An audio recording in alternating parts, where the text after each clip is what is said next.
అన్న మనం గత 8 రోజుల నుంచి అరుణాచలంలో ఉన్నాం. రమణాశ్రమం పోతున్నాం, వస్తున్నాం, తిరుగుతున్నాం. మీరు రమణ మహర్షి గురించి బుక్ కూడా రాశారు, ఉపదేశసారం. అవును. ఎక్కువ అంటే నాకు రమణ మహర్షి అనే వ్యక్తి మీ ద్వారానే తెలుసు, అంతకుముందు తెలియదు. అయితే ఇక్కడికి వచ్చిన తర్వాత ఆ, ఆ, రమణాశ్రమం చూసిన తర్వాత నేను షాక్ అయినా. అంటే అక్కడ బుక్ స్టాల్ ఉంది, లైబ్రరీ ఉన్నది, ఎవరెవరో ఫారినర్స్ వచ్చి కూర్చొని చదువుతున్నారు. అయితే ఇంత పెద్ద ఆశ్రమం ఎందుకున్నది, ఇంత పాపులారిటీ ఎందుకున్నది రమణ మహర్షికి, అసలు ఆయన ఏం చేసిండు బేసిక్గా? ఆ ఫుల్ స్టోరీ సింపుల్గా వీలైతే చెప్పే ప్రయత్నం చేయండి, ఎందుకంటే ఏం తెలవడానికి చెప్పినట్టు చెప్పండి. ఈరోజు పొద్దున్నే ఒక తమిళని వచ్చారు, దిలీప్ గారికి పరిచయం ఆయన. ఓకే. ఆయన వాళ్ళ వైఫ్ క్రైమ్ బ్రాంచ్ డిఎస్పీ, అంటే ఒక హైయర్ అథారిటీస్ పొలిటికల్ రెల్మ్లో ఉన్నవాళ్ళు, బట్ సేవా కార్యక్రమాల్లో దిలీప్ హెల్ప్ చేస్తారు. ఓకే. సో నన్ను కలుస్తా అంటే నన్ను పరిచయం చేశాడు. ఆయనకు తెలుగు రాదు, నాకు తమిళ్ రాదు, బట్ చక్కగా మాట్లాడుకున్నాం. సో ఆయన అప్పుడు దిలీప్ గారు వాళ్ళ నాన్నగారు ఒక మాట చెప్పారు. ఒక జ్ఞాని యొక్క స్థితి ఏమిటి అసలు అంటే, భాషన లేకపోతే ప్రవచనమా, లేకపోతే ప్రసంగమా, లేకపోతే ఆయన చేసిన సేవా కార్యక్రమాలు, అంటే ఎట్లా మనం జ్ఞానిని గుర్తించాలంటే సంకేతం ఏమిటి అంటే ఊరకే హాయిగా ఉండడం అని చెప్పి.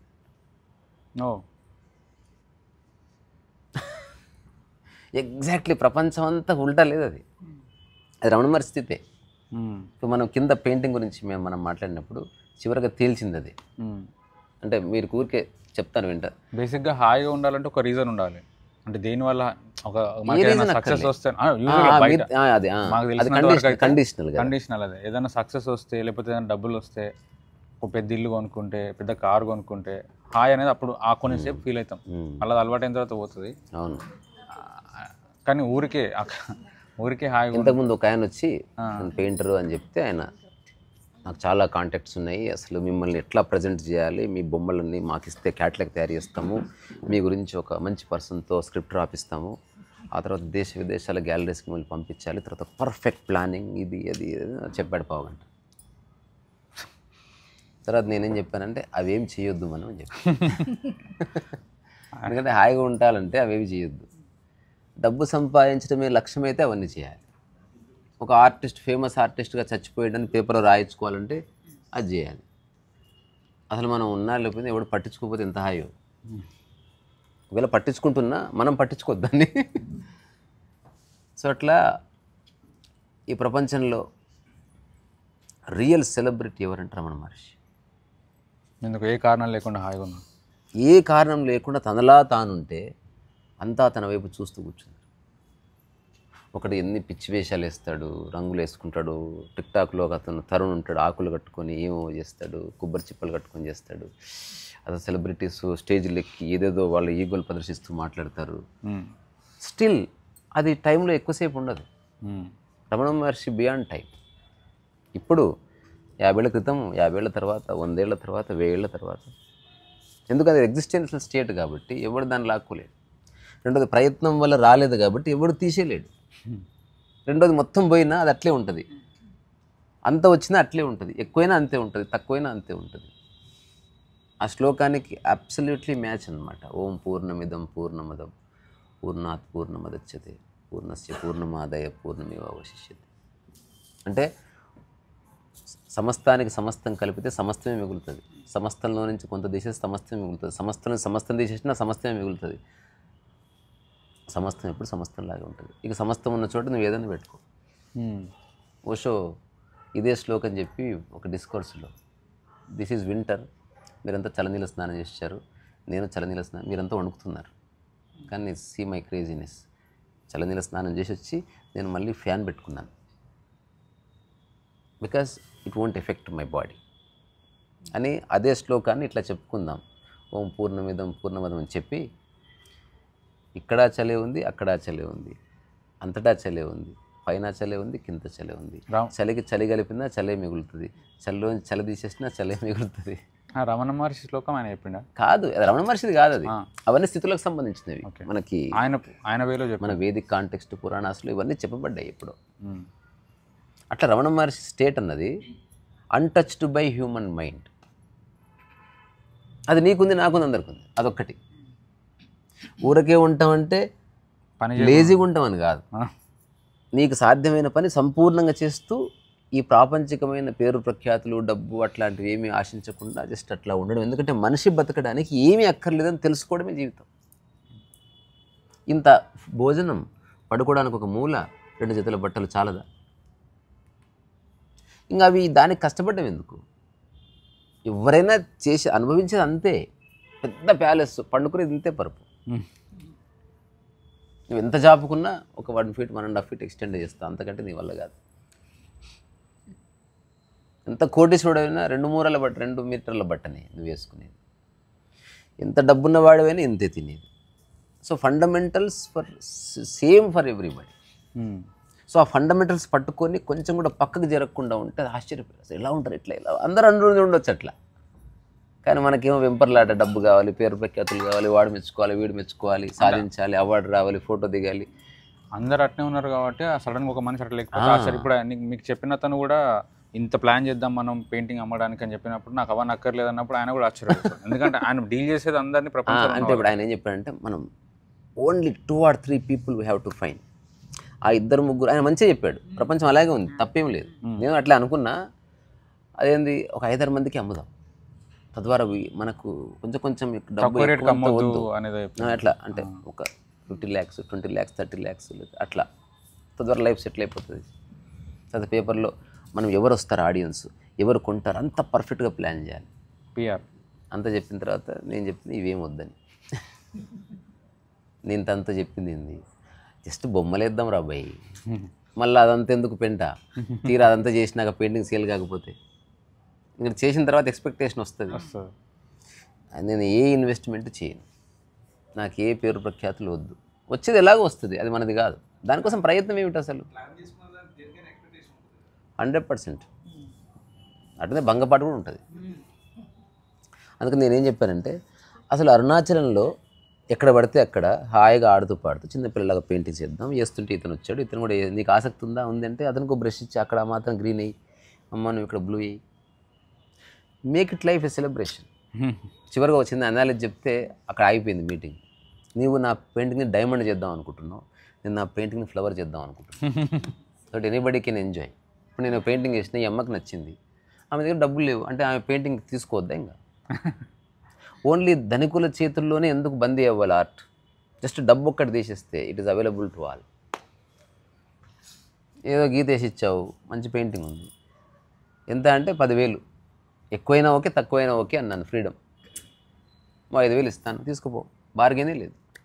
ఎందుకు మళ్ళీ వేయబోతున్నా అట్లా పోజేలోపు కొత్త క్యాన్వాస్ పెట్టి మళ్ళీ షూరు. ఇది ఎటువంటిదంటే చిన్న జోక్ ఉంది. ఒక యాంటిక్ పీసులు అమ్మే షాప్ ఉందంట. యాంటిక్ తెలుసు కదంటే పురాతన వస్తువులు. సో అల్లావుద్దీన్ అద్భుత దీపం లాంటిది దాదాపు ఒక 1000 ఏళ్ల క్రితాంది పెట్టాడు. అట్లా ఒక గాజులో పెట్టి ఉండి దాని కాస్ట్ 6 lakhs అట్లా పెట్టాడు. ఈ యాంటిక్ పీసెస్ కలెక్ట్ చేసే ఒక వ్యక్తి తిరుగుతున్నాడు అట్లాంటి వాటి కోసం. ఎవరో ఇచ్చారు, అక్కడ చాలా రేర్ పీసెస్ దొరుకుతాయి, అంటే పోగానే అది ఆకర్షించింది. కానీ 6 lakhs చూస్తే ఆశ్చర్యపోయాడు. వామ్మో ఇంత ధర ఉంది, పాత దీపం అది. దగ్గరికి వెళ్ళి చూశాడు, అతనికి తెలుసు నిజంగా యాంటిక్ అది. సార్ ఎంత తక్కువకి ఇస్తారంటే రూపాయి కూడా తగ్గించాను. ఏమనుకుంటున్నావు, అది రేర్ పీస్, ప్రపంచంలో లేనే లేదు అటువంటి. వెళ్ళండి మీలాంటి వాళ్ళకి కాదండి. మళ్ళీ వచ్చాడు 3 lakhs అంటే లేదు చెప్పాను. 3 lakhs ఏంది పిచ్చండి, రూపాయిన తగ్గినట్టు మరి 3 lakhs ఎవడు పిచ్చోడాడు, పంపించండి అన్నాడు. సంవత్సరం అయింది, తిరుగుతూ ఉన్నాడు, అక్కడే కూర్చున్నాడు. అది నాకు కావాలి. ఏం కావాలబ్బా, అది రేర్ పీస్, నీకు ఎట్లా ఇస్తాను అనుకున్నావు? అది ఒకసారి అమ్మితే మళ్ళీ నేను అమ్మలేను అంటే అది నాకు కావాలి. మధ్య మార్గం 4.5 lakhs ఇస్తాను, 5 lakhs లేదు 4.5. కానీ అందరికి 6 lakhs అనే చెప్పాలి. అట్లయితే తీసుకుపో. వాడు కన్నీళ్ళు వచ్చాయి దాన్ని పట్టుకొని, దాన్ని గాజు పాత్ర సహా తీసుకుపోయాడు. వాడు కారు మళ్ళీ చోటు ఇంకోటి తీసుకురారు అన్నట్టు. అట్లా పెయింటింగ్ అట్లా అన్ని యాంటిక్ ఇక్కడ.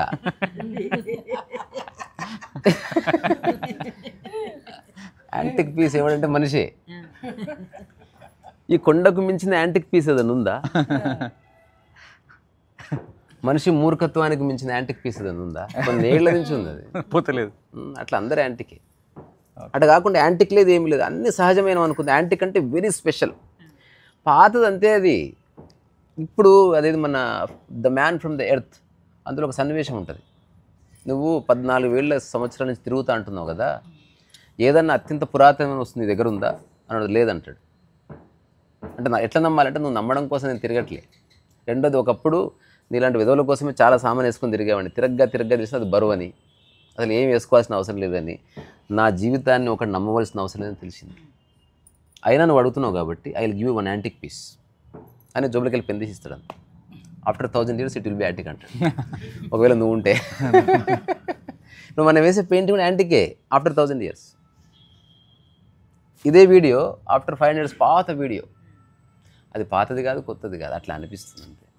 పాత సినిమా పాతది కాదు కొత్తది కాదు, అది ఉంది ఎట్లుందో అట్లుంది. మనం కొంచెం అహెడ్ అయ్యి దాన్ని పాతదాన్ని చేస్తున్నాం. సరిగ్గా చూస్తే ఇక్కడ పాతది ఏమీ లేదు, అంత నిత్యనూతనంగా అద్భుతంగా మెరిసిపోతుంది.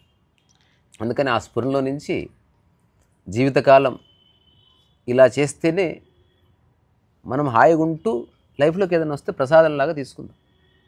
ఇదే ప్రపంచం వెంటబడి దాన్ని చేజ్ చేసి డబ్బు కోసం వెంపర్లాడి దానికోసం లెక్కలేసి మధ్యలో ఎవడో మధ్యవర్తి వచ్చి మాట్లాడి రేటు సెట్ కాకటి ఏంది ఇదంతా నాన్ సెన్స్. చల్ వద్దే వద్దది. ఇదంతా లైఫ్ లాంగ్ డిసిషన్, మళ్ళీ రిగ్రెట్ అయ్యేది ఏమీ లేదు, ఇప్పుడు చేస్తున్నది అది. అయితే మరి ఇప్పుడు రమణ మహర్షి ఆయన అకారణంగా హాయిగా ఉండడం కాకుండా నీకేం చేయలేదా? అంటే హాయిగా ఉంటూ అన్నీ చేశాడు. అంటే ఇంత పెద్ద ఆశ్రమం కట్టి ఆయన కట్టలే, ఆయన సంబంధం లేదు. ఆయన పేరు మీద అది అయింది కదా ఎస్టాబ్లిష్. రమణాశ్రమం రమణ మహర్షిది కాదు, దాని మీద అతనికి ఏ హక్కులు లేవు. కరెక్టే. ఇప్పుడు ఆయన అకారణంగా హాయిగా ఉన్నందుకు అదంతా డెవలప్ అయింది ఆయన చుట్టూ. ఎవరెవరు వస్తుంటే వాళ్ళకి అకామిడేషన్ ఎవరెవరు ఇస్తుంటే అదేదో చూసుకోవాలి, బ్యాంకు అట్లా అట్లా అట్లా అట్లా ఏదో. తర్వాత రమణ మహర్షి ఏదో చెప్తే ఎవడో బుక్ చేస్తే ఇట్లా అది వ్యవస్థ తయారై. రమణ మహర్షి తన జీవితంలో ఏనాడు డబ్బు ముట్టుకోలేదు. అంటే ఇప్పుడు ఏదైతే మనకు కనిపిస్తుందో ఫిజికల్గా దానికోసం ఆయన ఏం చేయలేదు అస్సలు. నేను అంటున్నా ఆయన ఏం చేయడం వల్ల అంత అయిందని నేను అనుకుంటున్నాను. ఏమీ చేయలేదు అసలు. హి డిడ్ నథింగ్. Okay, zero. ఏం చేయకపోతే అంత తను ఇది ఎలా ఉందంటే, మీరు పాల్ బ్రంటన్ రాసిన my search in secret India ఎవరైనా చదివారో తెలీదు, అందులో చిన్న ఇన్సిడెంట్ ఉంటుంది. ఒక వ్యక్తి ఉంటాడు, ఆ వ్యక్తి హఠాత్తుగా ఎవరు అంత పెద్ద ఆశ్రమము 50-60 ఎకరాలు, ఆయనకు ఒక మందిరంలో నల్ల దిమ్మె. ఇప్పుడు మౌనస్వామి ఎప్పుడు ఇట్లా కూర్చుంటాడు అటుపక్క తిరిగి, అట్లా అతను అందంగా కూర్చుంటాడు. ఎప్పుడు ఆయన కూర్చుంటాడు, ఏమి చేయలే. ఎవరి మహానుభావు అంటే అప్పుడు ఆయన గురించి ఒక కథ చెప్తాడు అన్నమాట. ఈ కథలో ఒక అద్భుతమైన విషయం, చాలా ఏళ్ల క్రితము ఈయన ఈ ఊరు వచ్చాడు. వచ్చి ఒక చెత్త కుండి పక్కన కూర్చున్నాడు. అక్కడి నుంచి వచ్చిపోయే బస్సు మర్చిపోయే మనుషులు అతని వైపు చూశారు. ఎవడో వీడు అనుకున్నారు. కొందరు పిల్లలు రాళ్ళు వేశారు. అతను ఏ రెస్పాన్స్ ఇవ్వలేదు. ఎవరు వచ్చి తిట్టారు, ఎవరు అనేది ఇక్కడ కూర్చుతాం అన్నారు. అలా ఉన్నాడంతే. అక్కడి నుంచి ఇట్లా విజయమ్మ లాంటి ఒక అమ్మ బస్సులో నుంచి పోతుంటే గుర్తించి ఒక నిమిషం అక్కడ ఆగి ఆమెకి ఏవో సమస్యలు అట్టెవరికి ఆయన ఊరికే నమస్కరించి 2 పళ్ళు అక్కడ పెట్టి, వీలైతే తినండి స్వామి. ఆయనకు ఆకలి అయితే తింటున్నాడు, లేదా పండు కుక్కో కోతి ఎత్తుకుపోతుంది, వేరే సంగతి. సంవత్సరం గడిచింది. ఇప్పుడు ఈమె రోజు ఆఫీస్కి పోయి ఆమె లైఫ్ కొంచెం బెటర్ అయింది, మైండ్ స్థిరపడ్డది. ఆయన ఏమి చేయలేదే. ఇంకా ఏ మనిషిని చూసినా పర్సన్ బ్యాచే ఉంది. ఇతను ఒక్కడే రిలాక్స్ ఉన్నాడు. అందుకని ఆ రిలాక్సేషన్ నీకు రిలాక్సేషన్ ఇస్తుంది, డైరెక్ట్ కాంట్రిబ్యూషన్ అది. ఆ తర్వాత ఆ చుట్టుపక్కల ఆయన ఇట్లా వాకింగ్కి వెళ్ళి వచ్చేవాడు. రాగానే ఆ ఏరియా అంతా క్లీన్ చేసి పెట్టేసినట్లు మళ్ళీ ఆయన వచ్చి అక్కడే కూర్చున్నాడు. అది సేమ్ పాయింట్ ఇక్కడే. మళ్ళీ ఆయన తిరిగి వచ్చేలోపు చుట్టుపక్కల పూలిగిలు పెట్టారు. తిరిగి వచ్చేలోపు చూస్తుంటేనే ఆ వ్యక్తి చెప్పాడంటే, ఇప్పుడు ఎక్కడైతే ఆయన దిమ్మ మీద కూర్చున్నాడో, ఆయన మొట్టమొదటి కూర్చున్న ప్రదేశం ఎప్పుడు ఆయన అక్కడే కూర్చున్నాడు. ఆయన చుట్టూ వీళ్ళంతా ఇది చేశారు. దీంతో ఆయనకి ఏ సంబంధం లేదు. అప్పుడు పాల్ బ్రంటన్ చూస్తాడు, ఈ వ్యక్తిని ఇంటర్వ్యూ చేయాలనుకుంటున్నాను. ఆయన మాట్లాడు, ప్రయత్నిస్తాను, నువ్వు పేపర్ మీద రాసి చూద్దాం, మీరు ఎందుకు ఏమి చేయరు అని రాసిస్తే ఆయన తిరిగి రాసిచ్చాడంట. అలా నీకెందుకు అనుకుంటున్నావు, ఏమి చేయకుండా నువ్వు ఇక్కడికి వచ్చావా? ఎందరో ఏమో చేస్తున్నారు, అక్కడికి పోరాదు, ఇక్కడికి ఎందుకు వచ్చావు అని. నీ ఇంటెలిజెన్స్ లెవెల్స్తో నన్ను చూస్తే నేనేమి చేయనట్టే. నువ్వు సరిగ్గా చూడు. ఏం చేసినా ఎవడి వల్ల కానీ నేను కొన్ని చేస్తున్నా, అది నీకు అర్థం కావాలని రూల్ ఏం లేదు. ఆల్రెడీ నిన్ను కొంత చేసే ఉన్నాను. ఇప్పుడు నువ్వు లైఫ్లో నన్ను మర్చిపోలేవు ఓ అని చెప్పి కళ్ళు మూసుకున్నాడు. ఆ కళ్ళు మూసుకున్న తర్వాత అతను పాల్గొంటాను రాస్తాడు. ఇది గోడ మీద ఉన్న బల్లి దిగి ఈయన శరీరం మీద ఆగి చాలాసేపు ఉండిపోయిందంట. నా జీవితంలో ఇది మర్చిపోలేని సంఘటన. ఎందుకంటే బల్లి ఉండాలంటే కింద స్థిరమైనది ఉండాలి. పక్షి కదిలే కొమ్మ మీద కూర్చుంటుంది, బల్లి గోడ మీద ఎందుకు ఉంటుంది అంటే 100% స్థిరంగా ఉన్న దాని మీదనే బల్లి నివాసం ఇస్తుంది. అంటే ఇతని శరీరం ఎంత స్థిరంగా ఉందో చూడు అసలు. సో ఇట్లాంటి నిలువెత్తు స్థిరత్వాన్ని నా జీవితంలో చూడలే అంటాడు. అది అట్రాక్ట్ చేస్తుంది. ఓన్లీ అరిచి కేకలేసి నువ్వు ధర్నాలు చేస్తేనే పని చేస్తున్నావు అనుకుంటే మూర్ఖత్వం. అది కూడా పనే, కానీ అదొక్కటే పని కాదు. దాని ఒక్కదాంతోనే మార్పు రాదు. రాసేవాడు ఉంటాడు, పాడేవాడు. ఉదాహరణకు తెలంగాణ వచ్చింది, పాడేవాళ్ళ కాంట్రిబ్యూషన్ లేదా, పోయేటి రాసిన వాళ్ళ కాంట్రిబ్యూషన్ లేదా, గోరెట్టి వెంకన్న, దేశపతి శ్రీనివాస్ కాంట్రిబ్యూషన్ లేదా, లేకపోతే బాలరాజు కాంట్రిబ్యూషన్ లేదా, లేకపోతే చనిపోయిన శ్రీకాంతాచారి కాంట్రిబ్యూషన్ లేదా, అంతకుముందు మర్రిచంద్రారెడ్డి కాంట్రిబ్యూషన్ లేదా, లేకపోతే చక్కాజాం, లేకపోతే సకల జనుల సమ్మె, ఉద్యోగస్తులందరూ రోడ్ల మీదకి వచ్చారు, వాళ్ళ కాంట్రిబ్యూషన్ లేదా. కేసీఆర్ ముఖ చిత్రంగా కనిపిస్తుండొచ్చు, but so many people came together. అట్లా అట్లా అట్లా అట్లా అట్లా ఒక ఏర్పడ్డది. అందుకని ఓన్లీ కేసీఆర్ ఒక్కడే చేశాడంటే అదే మాయ. అందరూ కలిసి త్రూ కేసీఆర్కి వాళ్ళ శక్తిని పంపిస్తే కేసీఆర్ మాటకు ఒక శక్తి ఏర్పడి, ఒక ఉధృతి ఏర్పడి, ఇప్పుడు అంత అయినా సోనియా గాంధీ ఇవ్వకపోతే ఆమె మనసులో దూరైతే ఎవడు ఇప్పలేడు కదా. ఆ మూమెంట్ వచ్చింది. అది పొలిటికల్ అయినప్పటికీ అందరూ కలిస్తేనే అయ్యింది. అంతే తప్ప వస్తు అరచి కేకలేసేవాడి వల్ల పని కొంత అవుతుంది, కానీ అంతే అవుతుంది. ఇంకెవడు రావాలి. ఇప్పుడు అందుకే చాలామందికి తెలియదు. ఇప్పుడు ఎవరెవరైతే ప్రైమ్ మినిస్టర్స్ అట్లా ఉన్నారో they also go to gurus. నిమిషమే 2 నిమిషాలే ఉంటారు. చిన్న ప్రశ్న, చిన్న జవాబు. ఈ సంవత్సరం ఇది చేయిపో అంటే చేస్తారు వెళ్ళి. ఇప్పుడు ఆ సాధువు ఏమి చేయనట్ట, ప్రధానమంత్రి వినేటట్టు చేశాడు కదా. అట్లా మన పర్సెప్షన్ నుంచి పక్కకు జరిగితే Ramana Maharshi also did so many things. Ramana మహర్షిని అడిగారు ఈ ప్రశ్న, మీరు ఎందుకు ఏమి చేయరంటే, ఏమి చేయను నువ్వు ఎందుకు అనుకుంటున్నావు అంటే, ఇప్పుడు స్వాతంత్రోద్యమానికి అంటే అందరూ చేస్తే చేసినట్ట, అంటే నేనేం చేయకుండా ఉంటే చేయనట్ట, నీకు అట్లా అనిపించింది, అట్లేం లేదు, నేను చేయవలసింది నేను చేస్తున్నాను. ఇన్స్పిరేషన్ ఇచ్చేవాడు ఉంటాడు. ఎంతమంది చెప్పినా ఒకడు ఆగడే, వాడు అల్లరి చేస్తుంటాడు, ఒక అమ్మ అల్లరి చేస్తుంది, పెద్ద గొడవ అవుతుంది, పక్కింటోడు చెప్పాడు, ఆ ఊరోడు చెప్పాడు, సరిపోయి ఎవడు చెప్పినా ఆగలే. ఎవరో ఒకరు వస్తారు, కొంచెం ఉండు తల్లి అంటే ఆగారు.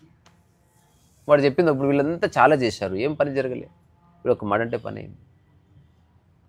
అట్లా చాలామంది యొక్క మైండ్స్ని రైట్ మైండ్స్గా రమణ మహర్షి మార్చారు. అందువల్ల గొప్ప సాహిత్యం పుట్టింది, గొప్ప సంగీతం పుట్టింది, గొప్ప తత్వవేత్తలు పుట్టారు. ఇప్పుడు ఆయన గురించి వేరే వాళ్ళు రాసిన బుక్స్ కాకుండా ఆయన ఓన్గా రాసిన బుక్స్ ఉన్నాయి ఏమన్నా? ఆయన గురించి చెప్పడానికి ఏమీ లేదు.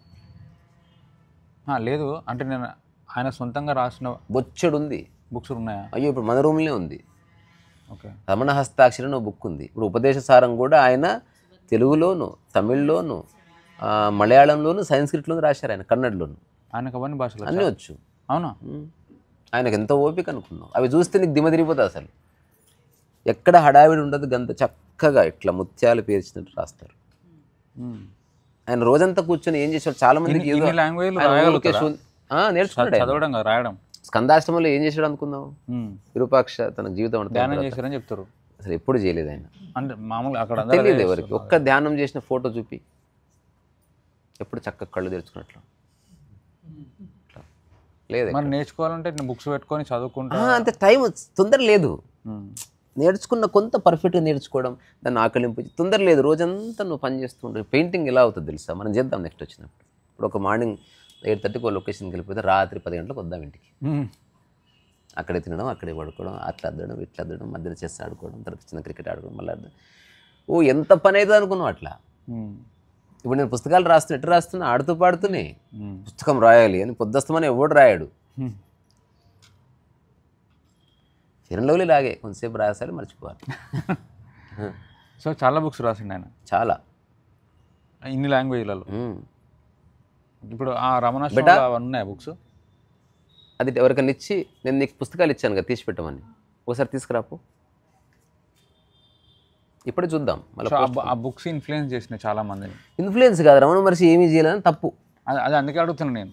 అది ఎవరు పట్టించుకోరు. మౌనంగా రమణ మహర్షి అంటే మౌనంగా ఉండటం కాదు, మౌనంగా ఉండటం వల్ల నువ్వు ఓకే చూడదు రేపు చూసుకుందాం అలాగే అంటే స్ట్రాంగ్ చూపిద్దాం అనుకున్నా పోయే పరకునే. ఓకే ఇప్పుడు రమణ మహర్షి మౌనంగా ఉంటాం పక్క వాళ్ళ గురించి ఆలోచించకుండా ఉండటం వల్ల అంతులేని శక్తి కుదిరింది. ఎనర్జీ వేస్ట్ చేయలేదు, ఎనర్జీ వేస్ట్ చేయలే, ఊరికే ఉన్నాడు ఏదో నిష్కామ కర్మ చేశాడు. అది చూసినప్పుడు అది నేను నాలో గుర్తించినప్పుడు రాసిన మాటని చేస్తే సంపూర్ణంగా చేయి నిష్కామ కర్మ, చూస్తే సంపూర్ణంగా చూడు సాక్షి. మధ్యలో అనవసరంగా డైలమా వద్దు. అయితే ఇప్పుడు టార్గెట్ ఉన్న వాళ్ళే ఎనర్జీ వేస్ట్ చేస్తారు, టార్గెట్ లేనివాడు అస్సలు వాడు డ్రై అవుతా ఉంటాడు, డ్రైన్ అవుతా ఉంటాడు, లైఫ్ డ్రైనేజ్ అయిపోతుంది. ఆయనకి ఏ టార్గెట్ లేదు, ఎక్కడ ఎనర్జీ వేస్ట్ చేయాల్సిన అవసరం లేదు. అసలు నీ జీవితంలో లక్ష్యం తీసేస్తే తప్ప నీ లక్ష్యం నెరవేరదు. నీ లక్ష్యం ఒకటే తెలుసా, ప్రాపంచికంగా అయితే ఎవడో గుర్తించడం, ప్రకృతి పరంగా హాయిగా ఉండటమే. ఇప్పుడు నువ్వు కోట్లు సంపాదించు హాయిగా లేవు, ఏం లాభం? ఇంపాసిబుల్ అది. అందుకని అందరూ అనుకుంటారు నేను ఎంట తీసుకుపోతామా, ఎంట తీసుకుపో, ఉన్నంతసేపు అనుభవిస్తావు. అది ఇంకోటి ప్రకృతి నియమం కాబట్టి అదే నీవని తెలుస్తుంది హాయి. అట్లా అంతటా నీవేమన్నా తెలుస్తుంది, ఎట్లో అట్లా తెలుస్తుంది. అందుకని ఈ భూమి మీద రియల్ సెలబ్రిటీ ఎవరు అంటే రమణ మహర్షి. ఒకవేళ నా కార్యశైలి యొక్క మూలంలో అదే నేను ఎంచుకున్నాను, అది నాలో పలికించుకున్నాను కూడా. అందుకని దాని నుంచి పక్కకు జరిగేది ఎంతమంది నన్ను ప్రపంచంలో తోసిందా నేను పడను. అదే మీరు ఇన్నిసార్లు రమణ మహర్షి అనే మాట ప్రతి వీడియోలో మోస్ట్లీ ఒక్కసారి అని వస్తుంది అన్నమాట. అది రావడానికి రీజన్ ఏంటంటే మీరు ఆయన బేసిక్ నేను ఆయన ఆరాధిస్తలేను, ఆయనలాగా కూర్చోవడం కాదు, ఆయనలాగా బట్టలు మీరు తీసుకునేది ఏంటంటే ఆయన దగ్గర నుంచి టార్గెట్ లేకుండా ఒక లక్ష్యం లేకుండా పని కంటిన్యూగా చేయడం, ఆ పనిలో పరిణితి, ఆ పనిలోనే ఒక అందము, ఆ పనిలో ఒక స్పష్టత, ఆ పనిలో ఒక ఎరుక, అది నీవే. ఆయన ఎనర్జీ వేస్ట్ చేయకుండా అది నీదే పని కాదు, నీవే అది. అట్లా art becomes the artist and artist disappears and art remains.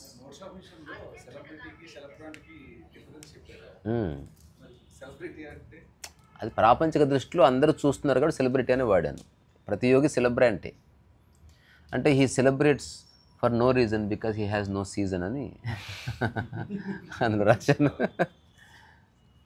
అట్లా ఇంతసేపు ఆయన గురించి మాట్లాడినాం కాబట్టి అది కూడా మీ ఉపదేశారం రాయడానికి రీజన్ అంతకుముందు టాక్ చేసారు, దాని తర్వాత బుక్గా మార్చారు. అంటే అందులో సత్యం ఉంది, సత్యానికి ద్వారం ఉంది, కానీ సంస్కృతిలో ఉంటుంది కాబట్టి ఎవరికి అర్థం కాదు. ఇప్పుడు ఆయన ఈ ఉపదేశారం అనేది తెలుగులో రాలేదా? అంటే తెలుగులో కూడా రాశారు ఆయన, తెలుగులో ట్రాన్స్లేట్ చేశారు ఆయన, నా దగ్గర ఉంది ట్రాన్స్లేటెడ్, ఆయన చేతిరాతతో రాశారు. ఓ సూపర్. కాకపోతే మీరు దాన్ని ఇంకా సింప్లిఫైడ్. అసలు ఒక్కసారి ఆలోచించు, 1940-50 ఎవ్వరూ లేరు ఇక్కడ, టెక్నాలజీ లేదు, వాట్సాప్ లేదు, కానీ మనిషి శ్రద్ధకైతే ఏజ్తో సంబంధం లేదుగా, శ్రద్ధకి స్థలకాలతో సంబంధం లేదుగా, శ్రద్ధకి వచ్చే గుర్తింపుతో సంబంధం లేదు కదా. అదే ఒక వెలిగే దీపం లాంటిది. నువ్వు నిరంతరం నీ పనిలో ఉన్నావు అనమాట. You are always centered, that is self. ఈగోయిస్టిక్గా కాదు, నువ్వు ఏదో ప్రూవ్ చేయాలని కాదు, నీకు సాధ్యమైంది చేస్తున్నాయి. అడవికి సాధ్యమైంది మొక్కలు ఇచ్చింది మనకు, నీకు సాధ్యమైంది నువ్వు చెయ్యి. నువ్వు అసాధ్యమైంది చేస్తే, నేను చాలాసార్లు ఇది నేను అనుకున్నా, ఎవడైతే భర్త కష్టపడి డబ్బు సంపాదిస్తాడో దాన్ని కుటుంబ సభ్యులు ఆస్వాదిస్తారు, భర్త సంకన అయిపోతాడు.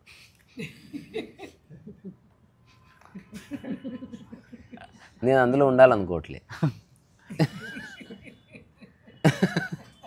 నేను చాలాసార్లు చూసా, నాకు తెలిసిన ఒక మిత్రుడు, తర్వాత ఆపేద్దాం మళ్ళీ, అది వేరే అయిపోయింది. అతను వృత్తి డ్రైవరు, భార్య ఇంట ఖాళీ కూర్చొని సీరియల్ చూస్తూ ఉంటుంది, ఇంటికి రాగానే షికార్కి వెళ్దాం ఉంటుంది. వాడు వృత్తే డ్రైవింగు. ఇప్పుడు అతను అంటే నువ్వు ఎవరెవరినో తిప్పుతావు కానీ నన్ను తిప్పవా అంటది, ఈ లాజిక్ మాట్లాడుతుంది. ఎట్లా చేయాలి భయ్యా నాకు అర్థం కావట్లేదు.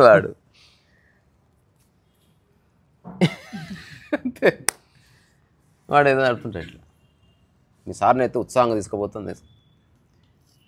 తర్వాత నేను ఒక సలహా ఇచ్చాను, నీకు తట్టట్లేదు కానీ ఆమె అడగడంలో తప్పేం లేదు, ఇంకా ఆమె నువ్వు ఒక్కదాన్ని ఒక్కడివే. ఆ, అంటే వేరే డ్రైవర్ నుంచి పంపిస్తే ఎట్లుంటుందిరా ఊరోళ్ళు అందరూ ఏమనుకుంటారు. ఆమెకి ఇష్టం లేదు, అదొక సరదా ఉంటుంది. ఎందుకంటే నేను యాక్సిడెంట్ అయినా మా ఆయన చిత్రం చచ్చిపోవాలని ఏదో ఉంటుంది, ఏదో చిన్న డిజైర్ క్యూరియాసిటీ. ఏదో చిన్న మల్లిక్ జోక్ ఉంటుంది కదా, ఒక ఆమె భర్త ఫోటో ఉంటుంది, దండ ఉంటుంది, ఊదిబత్తి వెలుగుతుంటుంది, ఏడుస్తూ పక్కా మీద డైలాగ్ అనమాట. రిచ్గా హార్ట్ అటాక్తో పోతారనుకున్నా, సర్దితో పోయారమ్మా అని ఏడుస్తుంటుంది. అంటే దాంట్లో ప్రధాన పోలికలు పాడేంట. ఏం సలహా? ఆ సలహా ఏంటంటే, ఇప్పుడు ఆమె ఏం ఎక్స్పెక్ట్ చేస్తుంది, నువ్వు ఉత్సాహంగా బండి నడపాలని అనుకుంటుంది. నువ్వు రాగానే పోదాం పడ్డాలి అనాలి. నువ్వు అమ్మ ఉషో అంటున్నావు. అందుకని ఒకరోజు ఆఫీస్కి సెలవు పెట్టి 8 hours బయట పడుకునిరా, ఇంటికి వచ్చి ఆమె దిప్పు 8 hours, కొంత డబ్బు వదిలేసుకో, ఏం కాదు, ఏడే నాకు రాలేను. సో ఆఫీస్కి వెళ్ళినట్టే వెళ్ళాడు, కానీ ఆఫీస్కి వెళ్ళలే. హాయిగా వచ్చిన రెస్టారెంట్లో ఆపుకొని మంచిగా రూమ్ తీసుకొని పడుకొని, ఆఫీస్ అయిపోయింది వస్తున్నాను, షికార్కి వెళ్ళాలా అన్నాడు.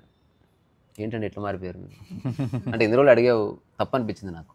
ఇప్పటి నుంచి ఎవ్రీ 1 monthకి ఒకసారి షికారు తీసుకు నేను నిర్ణయం పెట్టుకుని, ఇంకా వీడికి ఇప్పుడు ఆన్సర్ దొరికింది కదా. ఇంటికి తీసుకెళ్ళగానే రెడీ ఉంది, తీసుకొని 6 hours తిప్పాడు. మళ్ళీ నెల దాకా ఆమె అడగలేదట. అంటే ఎక్కడో ఫైండ్ అవే అట్లా బ్యాలెన్స్. తప్పదు కదా, మనం మనుషుల్ని హర్ట్ చేయడానికి లేము, అలానే పూర్తిగా సాటిస్ఫై చేయలేము. కానీ ఎక్కడో మధ్య మార్గం ఉంది, కొంచెం ఆలోచిస్తే దొరుకుతుంది. ఊరికి మనం ఎజిటేట్ అయితే మనకు ఆన్సర్ దొరకవు అట్లా. సో మీరు, నేను ఇందాక అడిగింది, మీరు ఎందుకు మళ్ళీ రాసిరంటే ఉపదేశారం అందులో అది అందరి అనుభవం కనుక. ఉపదేశారం ఎవరైనా రాయొచ్చు. ఇప్పుడు భగవద్గీత ఒక్కరిదా? నేను నా క్వశ్చన్ ఏంటంటే, ఆయన రాసిన తెలుగులో ట్రాన్స్లేషన్, ఆయన ట్రాన్స్లేషన్ చేశాడు, దాని మీద వ్యాఖ్య నేను చేశాను. నేను మీ కమెంట్ దాని. ఇప్పుడు ఉదాహరణకి తాపీ ధర్మారావు గారు ఒక బుక్ రాస్తూ దానికి ఏం పెట్టారంటే హృదయోల్లాస వ్యాఖ్య అని పెట్టారు. అంటే హృదయము ఉల్లాసంతో ఉప్పొంగి రాస్తున్న ఒక సరదా వ్యాఖ్య. అట్లా ఉపదేశారము నేను రాసినా రాయకపోయినా ఉపదేశారమే అది. నా వల్ల దానికి ఏమి కీర్తి రాదు, దానికి ఏమి చెడు రాదు. నేను బ్యాడ్గా రాసినా అది ఉపదేశారం ఒరిజినల్ ఎప్పటికి ఉంది. అది రమణ తాతదే, కానీ ఆ స్థితి అందరిది. రాత రమణునిది, స్థితి అందరిది. ఆయన తెలుగులో రాసిన బుక్ ఉందా మన దగ్గర, చూడొచ్చా? ఉంది, నీకు అదే తాళం ఉంది కన్నమ్మా. సరే రేపు అంటే ఉండే అన్న లేడా? ఓకే, అది నైట్ చూద్దాంలే, రికార్డ్ ఆఫ్ ది రికార్డ్ అనేది చూద్దాం. Okay done. అంటే ఆయన ఎంత రాశాడంటే నువ్వు ఆశ్చర్యపోతావు. శ్రీధర్ గారు అంటే చాలా బాగా చెప్తారు. ఆ రోజు ఈ బుక్ లాంచ్లో కూడా చెప్పారు, ఎవరో ఏదో చిన్న సహాయం చేస్తే రాత్రి అంతా దీపం పెట్టుకొని మొత్తం బుక్ అంతా చేతిరాత్రి రాసి ఇచ్చాడు. నిష్కామ కర్మకు పరాకాశ. అసలు నువ్వు ఏమి కోరుకోకపోతే నీ బాడీ మైండ్ ఎట్లుంటుంది తెలుసా? మన పెయింటింగ్ మనం పుసుక్కున్న సరే అంటే సస్యం, ఇప్పుడు అది వీడియో తీయాలి, నువ్వు మరి రాయాలి, ఎవడో స్క్రిప్ట్, మనం ఇంక పెయింటింగ్ ఏడేస్తాం. అప్పుడు మళ్ళీ వాడికి నచ్చొద్దు, మన గుండె అసలు ఎవరు నచ్చితే నచ్చకపోతే. ప్రతిదీ బాగానే ఉంది, ప్రతిదీ ఎట్లా ఉన్నా కొందరికి నచ్చుతుంది. నువ్వు ఊరికి ఇట్లా వేసి అది మెచ్చుకునేవాడు వస్తాడు చైనా నుంచి, ఉంటాడు ఎవడోవాడు. అందుకే ప్రతి అమ్మాయికి పెళ్ళి అవుతుంది. ప్రతి అమ్మాయికి పెళ్ళి అవుతుంది, ఎవడోడు నచ్చేటోడు ఉంటాడు. అందంగా ఉన్నవాడికి పెళ్ళి ఏంటంటే అసలు మనకి పెళ్ళిళ్ళు అయితే అసలు ఎవ్వరికి కావు ఇక్కడ ఉన్న వాళ్ళకి. అది ఇట్లా కూడా చెప్పండి, మళ్ళీ అది కొంచెం అఫెన్సివ్ ఉంటుంది. అందుకే ప్రతి అబ్బాయికి పెళ్ళి అయితే అదే సేమ్. అది కూడా అబ్బాయి, నేను అబ్బాయిని కాబట్టి అమ్మాయి కాంటెక్స్ట్లో చెప్పాను. ఇప్పుడు ఇంత జుట్టు గిట్టేసుకుంటే ఎవరు? మైథిలి కాబట్టి చేసుకుంది. ఎవరు చేసుకుంటారు? బాబు క్రాఫ్ట్ చేసుకోవాలి నీట్గా, లేకపోతే మా పరువు పోద్ది అంటారు. గడ్డానికి పరువుకి ఏం సంబంధం తెలుసుకోరు. ఓకే, లాస్ట్కి ఒక జోక్ చెప్పి ముగిద్దాం. నాకు చిన్నప్పటి నుంచి గోరుకి అలవాటు ఉందా? ఇప్పటికి కూడా గోర్లు తీసేస్తా. అంటే అందంగా ఉండాలని నేను అనుకోవట్లేదు, గోర్లు ఉంటే చాలా అనుకుంటున్నాను. అయితే గోలు కొరుకుతా ఉన్నాడు ఒక హస్బెండ్, హాస్పిటల్కి తీసుకెళ్ళింది. అదే హాస్పిటల్కి ఇంకో ఆమె వచ్చింది, వాళ్ళ హస్బెండ్ గోలు కొరుకుతున్నాడు. అంటే ప్రధానికి ఒక సొల్యూషన్ అని చెప్తున్నాను. తీరా తీసుకెళ్ళిన తర్వాత ఏంటంటే ప్రాబ్లం అంటే గోలు కొరుకుతాడండి విపరీతంగా. ఈ మధ్య మరీ పక్కవాడికి 10 రూపాయలు ఇచ్చి వాళ్ళ కాళ్ళు గోలు కొరుకుతున్నాడు. అంటే వేరే వాళ్ళ గోలు. అవునా? మా ఆయన మరీ డేంజరు. నేను రాత్రి నిద్ర రాబోతే నిద్ర టాబ్లెట్ వేసుకుంటాను, పొద్దున్న వేస్తే గోలు ఉండట్లేదు. ఇలా జరుగుతుంది. ఇది తారాస్థాయికి చేరింది. అందుకని సైకాలజిస్ట్ అయిపోయింది, సర్జరీ అంటే అటువంటిది ఏం లేదన్నారు. ఎవరో మోటివేషన్ ఉన్నారు వాళ్ళు కొన్ని సెషన్స్ తీసుకుంటే మారుతారంట, ట్యాబ్లెట్స్ కూడా ఇస్తారంట. రెండోసారి కలిసారు మారిందా, మూడోసారి కలిసి మారలేదు, వాళ్ళు వస్తూనే ఉన్నారు. ఒక 5వ సెషన్కి ఒక ఆవిడ వచ్చింది హస్బెండ్ని తీసుకొని, ఈవిడ మాత్రం రాలే. అరే ఎటు పోయింది అనుకున్నారు, మనకు హాస్పిటల్ కలిస్తే ఏమంత బంధం ఉండదు కదా. మళ్ళీ ఒక 2 నెలలకు రోడ్డు మీద పోతుంటే మార్కెట్లో కలిసింది. నమస్కారం అండి, బాగుందంటే బాగున్నాను. ఎందుకు మీ ఆయన ఎట్లున్నాడంటే, మా ఆయన సేమ్ అండి, ఇంకా కొరుకుతున్నాడు, మొన్న కూడా సెషన్ అయింది, మొన్న సర్పంచ్ కొరికాడు, ఏదో ప్రాబ్లం ఏదో చెప్పింది. ఇంతకు మీ ఆయన అంటే, నేను అందుకే సెషన్ రావట్లేదు, ప్రాబ్లం క్లియర్ అన్నదండి.